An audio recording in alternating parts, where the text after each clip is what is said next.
혹시 이런 생각을 해보신 적 있으십니까? 왜 저 사람은 밖에서는 그렇게 친절한데 집에만 들어오면 차갑게 변하는 걸까? 어느 분이 이런 말씀을 하셨습니다. 남편은 동창회에서 웃음을 나누고 봉사활동에서 칭찬받고 친구들과 저녁 약속을 즐깁니다. 하지만 집에 돌아오면 말 한마디 없이 소파에 앉아 TV만 봅니다. 나는 투명 인간입니다. 오늘은 이 고통스러운 이중성의 정체를 함께 파헤치며 인생 후반전 관계를 회복할 지혜를 찾아보겠습니다. 이 문제는 단순히 성격 탓이 아닙니다. 철학과 심리학 그리고 뇌과학이 밝혀낸 깊은 심리 기제가 숨어 있습니다. 영상 시청에 앞서 이 여정을 함께하고 싶으시다면 구독과 좋아요를 통해 응원해 주시기 바랍니다. 그럼 시작하겠습니다. 당신의 인생 후반전을 외롭게 만드는 가장 큰 적은 밖에서 얻은 덧없는 칭찬입니다. 공자는 논어에서 이렇게 말했습니다. 근자열 원자래. 가까이 있는 사람을 기쁘게 해야 멀리 있는 사람이 찾아온다고 말입니다. 그런데 이상하지 않습니까? 우리는 정작 가장 가까운 가족을 등지고 멀리 있는 타인의 인정을 찾아 헤매고 있습니다. 18세기 프랑스 철학자 장 자크 루소는 이 현상을 예리하게 분석했습니다. 그는 건강한 자기애와 병적인 자존심을 구분했습니다. 자기애는 내면에서 우러나오는 건강한 자존감이지만 자존심은 타인의 시선에 의존하는 허약한 껍데기입니다. 밖에서 천사처럼 행동하는 사람들은 바로 이 자존심에 중독된 사람들입니다. 이들은 인정 중독에 빠져 있습니다. 낮은 자존감을 숨기기 위해 나는 착한 사람이라는 가면을 씁니다. 심리학에서는 이를 보상 행동이라고 부릅니다. 내면의 공허함을 외부의 박수로 채우려는 필사적인 시도입니다. 가족과의 깊은 관계는 불편함과 정직한 노력을 요구합니다. 서로의 결점을 마주해야 하고 감정을 솔직히 나눠야 하며 때로는 갈등을 해결해야 합니다. 하지만 외부의 칭찬은 다릅니다. 몇 시간 봉사하면 정말 훌륭하시네요. 라는 말을 듣고 친구들과 식사 후 밥값을 계산하면 역시 자네가 최고야. 라는 찬사를 받습니다.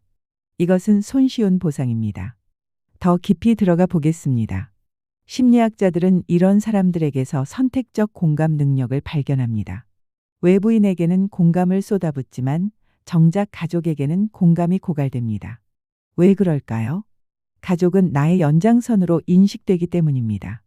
심리학에서는 이를 자아 경계의 혼란이라고 부릅니다. 배우자나 자녀를 독립된 인격체가 아닌 나의 일부로 착각하는 것입니다. 내 가족이니까 내 마음을 알아야 해. 라는 무의식적 기대가 바로 이것입니다. 반면 외부인은 분명한 타인입니다. 그래서 오히려 더 신경 쓰고 더 예의를 갖추게 됩니다. 외부에서 천사처럼 행동할수록 집에 돌아와서는 가면을 벗고 가족에게 무심해지며 억압된 분노를 해소하는 이중성이 나타납니다.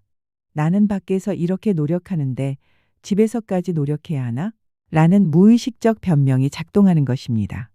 심리학에서는 이를 정서적 자원의 고갈이라고 설명합니다. 하루 종일 밖에서 친절을 베풀고 나면 집에 돌아올 때는 정서적 에너지가 바닥난 상태입니다. 가족에게 줄 따뜻함이 남아있지 않은 것입니다. 뇌과학적으로 보면 더욱 명확합니다.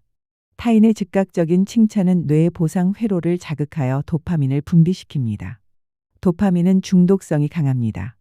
마치 도박이나 게임처럼 빠르고 강렬한 보상에 뇌가 길들여집니다. 반면 가족과의 느리고 깊은 유대감은 옥시토신이라는 호르몬에 의존합니다. 옥시토신은 도파민처럼 즉각적이지 않습니다. 시간과 노력이 필요합니다. 이들은 일 때문에, 사회생활 때문에 밖에 나간다고 말하지만 실제로는 도파민 중독의 결과입니다. 뇌는 빠른 보상을 선택하고 가족은 뒤로 밀려납니다. 그렇다면 어떻게 해야 할까요? 오늘부터 가족 인정 일지를 작성해 보세요. 잠들기 전 가족에게서 받은 긍정적인 반응을 3가지 떠올려 보는 겁니다. 배우자의 미소 한 번, 자녀의 따뜻한 말 한마디, 손주의 작은 호의 하나. 이것들을 외부의 칭찬과 절대 비교하지 마세요. 그 순간 여러분은 도파민 중독의 고리를 끊고 진정한 유대감의 가치를 되찾기 시작할 것입니다. 밖에서의 인정이 결국 공허한 중독임을 깨달았습니다. 그렇다면 이제 질문을 던져봅시다. 가족은 왜 이 문제를 더 크게 느끼고 더 깊이 상처받는 걸까요? 이제 우리는 관계의 본질로 들어가야 합니다. 가족이라는 가장 가까운 관계에서 왜 가장 큰 갈등이 일어나는지 그 역설을 파헤쳐 봅시다. 결혼 후 수십 년, 왜 갑자기 배우자의 작은 습관이 참을 수 없게 될까요? 자녀들이 독립하는 시기, 부부만 남게 되면 집은 조용해집니다. 그런데 이상한 일이 벌어집니다. 예전에는 사소했던 습관 차이가 이제는 견딜 수 없는 고통이 됩니다. 왜 친구들이랑 전화를 그렇게 오래 해? 왜 냉장고 정리는 안 하는 거야? 이런 잔소리가 매일 반복됩니다. 문제는 시간이 아닙니다. 남은 시간이 길어지면서 숨겨왔던 불만이 폭발적으로 표면화되는 겁니다. 성철 스님은 산은 산이여 물은 물이로다라는 법어를 남겼습니다. 있는 그대로를 인정하는 지혜입니다. 배우자는 배우자일 뿐 내 기준에 맞춰 바꿀 대상이 아닙니다. 상대방의 습관을 바꾸려 잔소리하는 대신 통제 욕구를 내려놓고 있는 그대로 수용하는 마음가짐이 필요합니다. 독일의 철학자 카를 야스퍼스는 사랑하는 투쟁이라는 개념으로 이를 설명합니다. 진정한 사랑은 결혼으로 완성되는 것이 아니라 끊임없는 노력과 갈등 해결의 과정이라는 것입니다. 결혼 후 노력하지 않아도 된다는 안심 효과가 관계의 질을 급격히 떨어뜨리는 주범입니다. 결혼 생활은 기대치 불일치의 연속입니다. 심리학에서는 이를 관계적 착각이라고 부릅니다. 연애 때의 최대 투자를 결혼 후에도 기대하는 배우자의 심리와 가족이니까 괜찮겠지라는 나의 안심 효과가 충돌합니다. 연애할 때는 상대방의 사소한 행동 하나하나에 감동했습니다. 문자 하나, 전화 한 통, 작은 선물 하나에도 설렜습니다. 하지만 결혼 후에는 어떻습니까? 이제 내 사람이니까 라는 안심감이 노력을 멈추게 합니다. 반면 배우자는 여전히 그 설렘을 기대합니다. 이 간극이 쌓이고 쌓여 분노가 됩니다. 심리학에서는 이 현상을 관계의 당연시 효과라고 설명합니다. 결혼이라는 제도가 주는 안정감이 역설적으로 관계를 망가뜨리는 것입니다. 법적으로 묶여 있으니까, 이혼은 쉽지 않으니까 라는 생각이 노력의 필요성을 무디게 만듭니다. 연애할 때는 상대를 잃을까봐 전전긍긍했지만 결혼 후에는 떠나지 않겠지 라는 착각에 빠집니다. 이것이 바로 관계의 독입니다. 더 나아가 자녀가 떠난 후에 부부는 역할 변화에 혼란을 겪습니다. 자녀 양육이라는 공동 목표가 사라지면서 부부는 서로를 다시 정의해야 하는 시기를 맞습니다. 우리는 이제 누구인가? 이 질문 앞에서 많은 부부가 당황합니다. 수십 년간 부모 역할에 몰두하느라 정작 부부관계는 방치되었기 때문입니다. 사소한 습관 차이를 지적하는 잔소리는 단순한 불만이 아닙니다. 이것은 상대방의 개인 영역을 침범하려는 통제 욕구입니다. 당신은 내 기대에 맞춰 변해야 해. 라는 무언의 압박입니다. 이는 결국 배우자를 정서적으로 고립시키는 정서적 방임으로 이어집니다. 상대는 집에 있어도 혼자라고 느낍니다. 말을 해도 들리지 않고 존재해도 보이지 않는 투명 인간이 되는 것입니다. 뇌과학은 이 현상을 더 명확히 보여줍니다. 상대방의 사소한 비난, 즉 잔소리는 뇌의 편도체를 자극합니다. 편도체는 위협을 감지하는 기관입니다. 잔소리를 들을 때마다 뇌는 공격받고 있다고 인식하고 즉각적인 방어 기제와 스트레스 호르몬인 코르티솔을 분비합니다. 이로 인해 깊은 유대감을 형성하는 옥시토신의 작용이 억제됩니다. 관계는 사랑 대신 스트레스 반응으로 가득 차게 됩니다. 매일 잔소리를 듣는 배우자의 뇌는 만성적인 스트레스 상태에 놓이고 결국 집이 전쟁터처럼 느껴지는 것입니다. 그렇다면 어떻게 해야 할까요? 오늘부터 15분 비평 금지 대화를 시도해 보세요.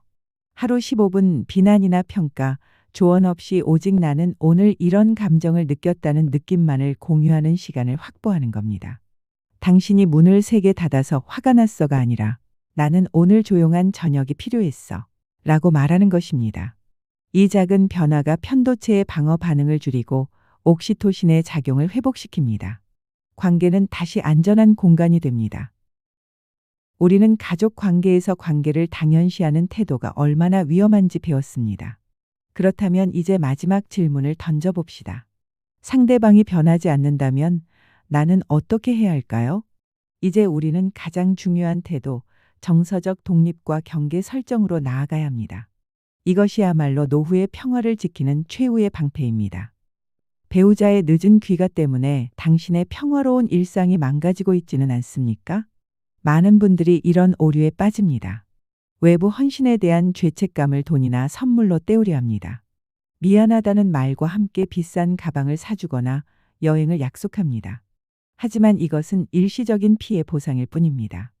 가족이 원하는 것은 돈이 아닙니다. 시간과 일관성입니다. 매일 저녁 함께 저녁을 먹고 주말에 함께 산책하고 작은 일상을 나누는 것입니다. 선물은 이 공백을 채울 수 없습니다. 노자의 도덕경은 이렇게 말합니다. 자승자강, 자신을 이기는 자가 강한 자이다. 외부의 시선이나 상대방의 결함에 휘둘리지 않고 스스로의 외로움을 극복하고 정서적 독립을 이루는 것이 가장 강력한 힘입니다.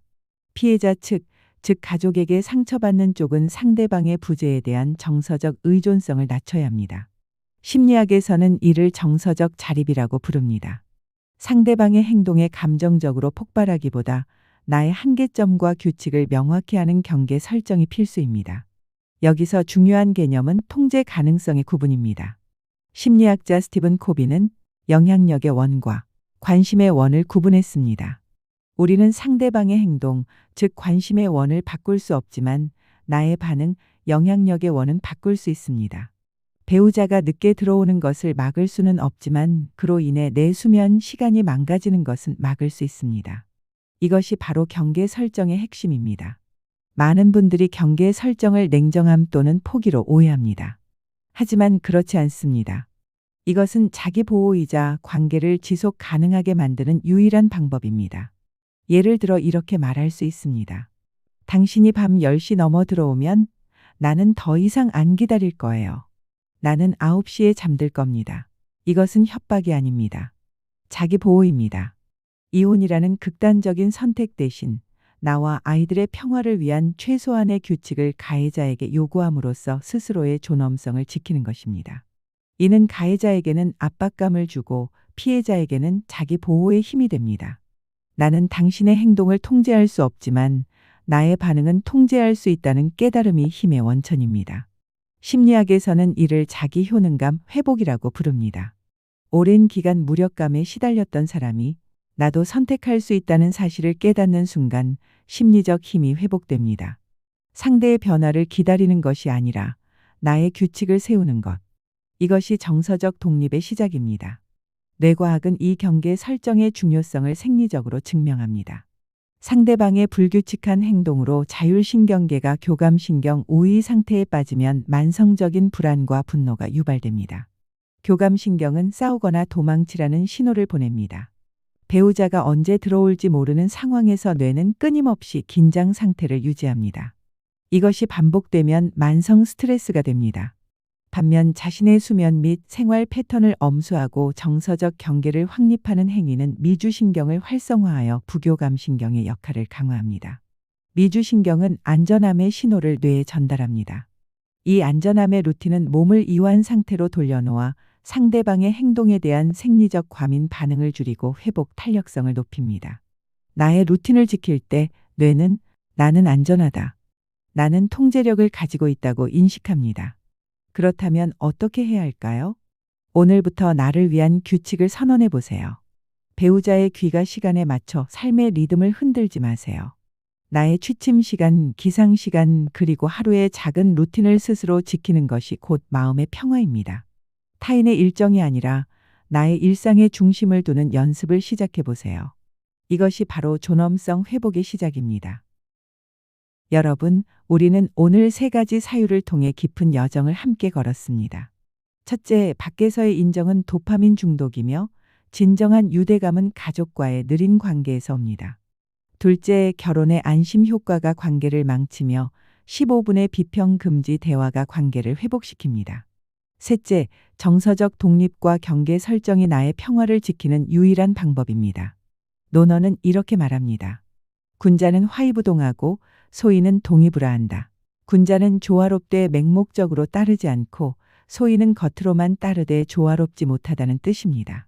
진정한 관계는 상대를 변화시키려는 통제가 아니라 서로의 다름을 인정하며 조화를 이루는 것입니다. 여러분의 인생 후반전은 이제 시작입니다.